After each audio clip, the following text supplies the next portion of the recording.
creo en eso. Yo le he creído a Antonia toda la vida. Yo creo que ya estuvo bueno. Yo creo que ya estuvo. Ya le hizo daño a mucha gente, ¿no?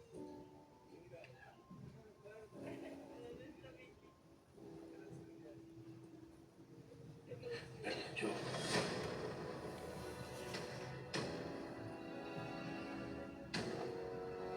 ¿Qué le dijo? Se debe estar ahí.